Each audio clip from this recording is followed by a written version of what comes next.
Hello, folks. So today I just wanted to add some value to your life. So we're going to go through some financial things that will really impact your business. All right. So here we go. Let me just share my screen. And again, if you don't know, I'm Greg Sheldon, and this is my channel.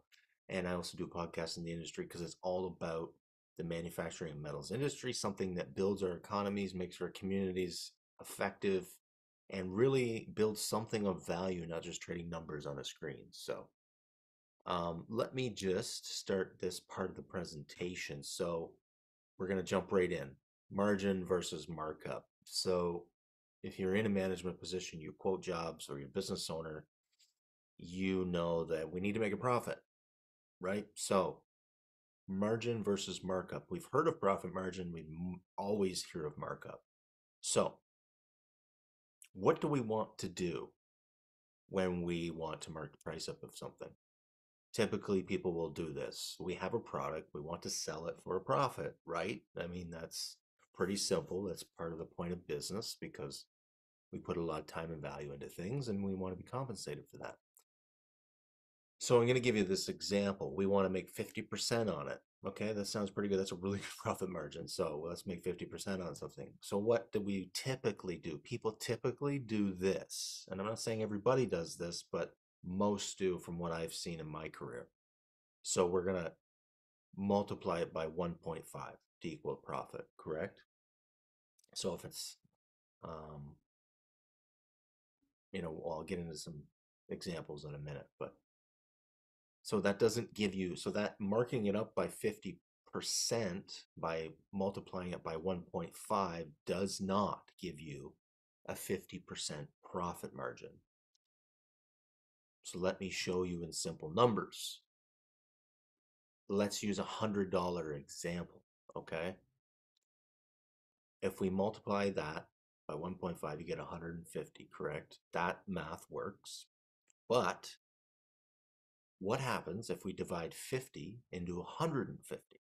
Do we get 50%? Get your calculators out and try it. See what number you get. 50 divided into 150. You can probably do it in your head. You don't get 50%. You get 33%. So it's a 33% profit margin. A markup of 50% gives you a profit margin of 33%.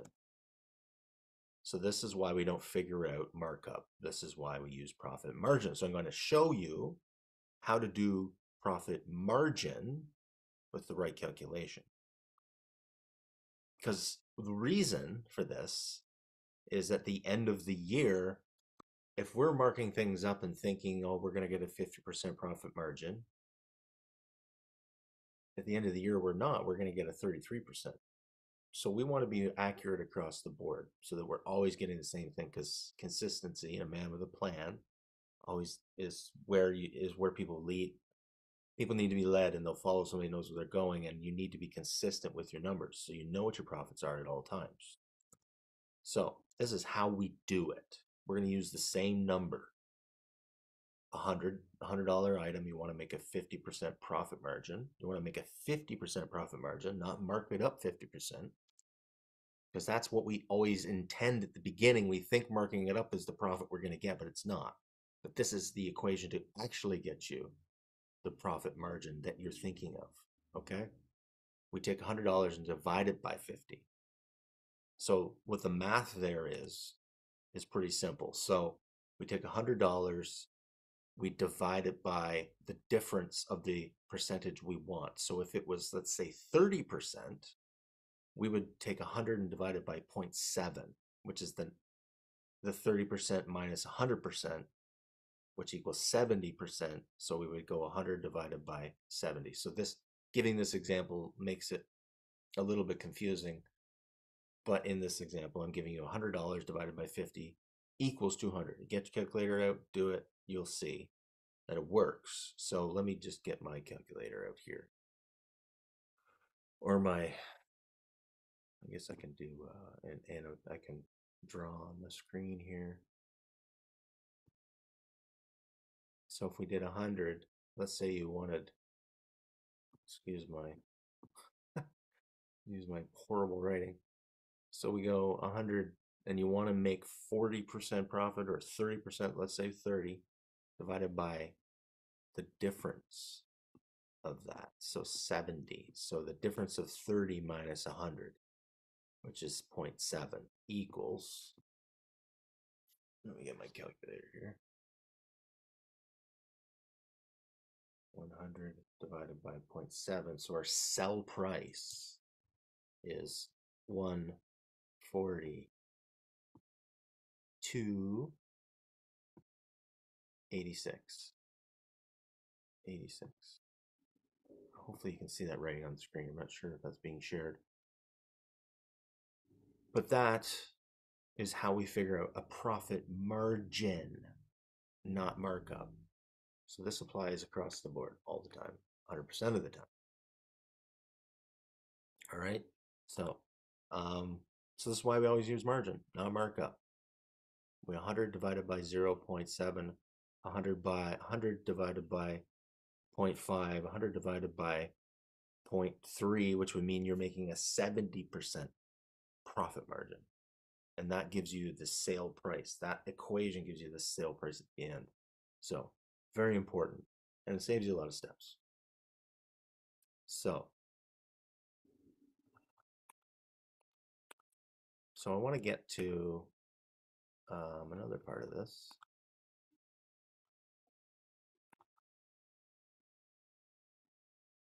Which is building your profit and loss analysis. Like, what is a profit and loss sheet? And how is it built? And so we'll just talk about kind of some of the, let me just get rid of this annotation here. Delete all drawings. Okay, stop. So profit and loss is your money in and what's left after that. It's not your cash flow. Your cash flow is different. Cash flow is the exchanges from your profit and loss to your balance sheet. Profit and loss is a great indicator from week to week, month to month of what's happening in your business, right? So, so revenue, income, sales, revenue, those are all the same word for the same thing. So you get $1 million in sales, $1 million in revenue, $1 million in income. That top line of the profit and loss sheet is your $1 million, okay? And a lot of times you'll see other income as well underneath that on the top. You'll have your revenue and then other revenue or other income, and then all of it adds up to your top line number. A lot of times those others are maybe income from rent that the business owns or something like that. So it's just an easier way to divide it out.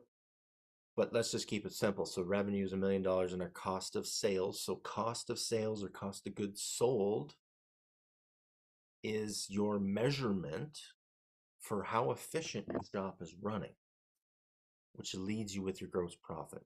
And your gross profit percentage here is 40%. Okay?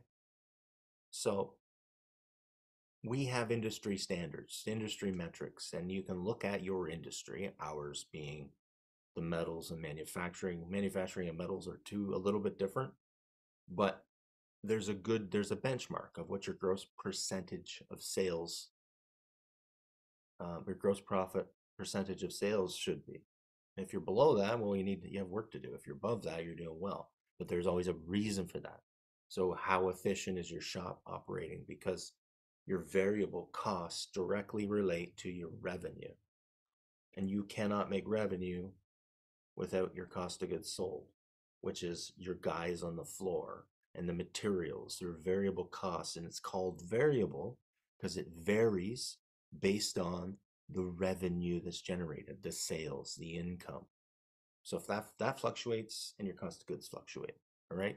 But if you become more efficient on your shop floor, then that affects your gross profit, obviously, right?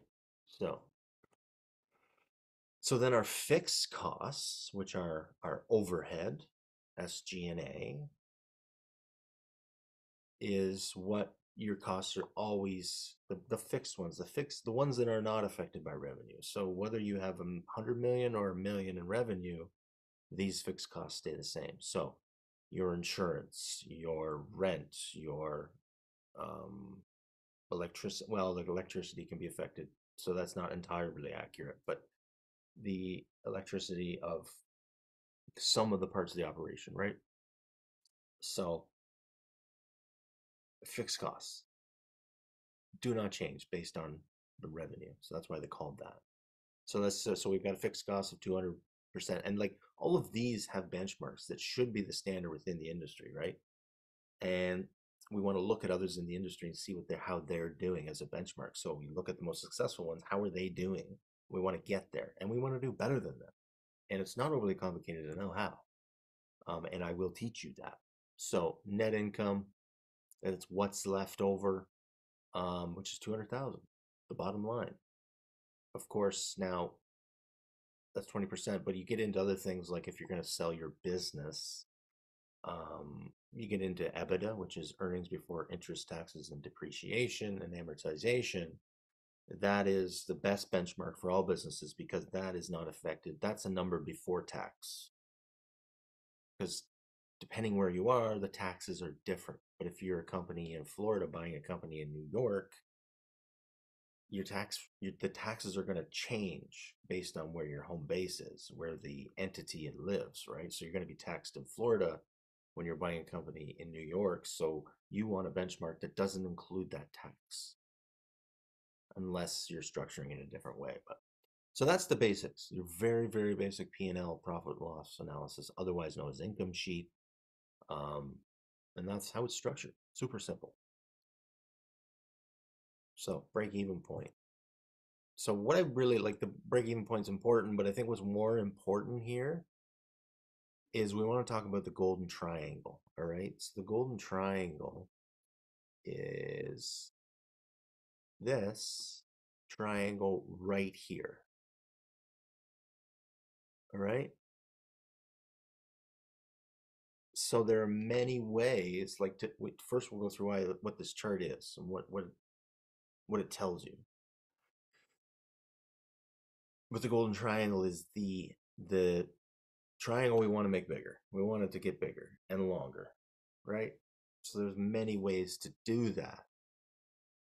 This is a super simple way to visualize it. So our break-even point is when our total costs, these here, this line here, total costs, whoops, and the revenue intersect. So that is the exact moment, not in time, but in financials, where you're breaking even. So you're paying your bills and you're at zero.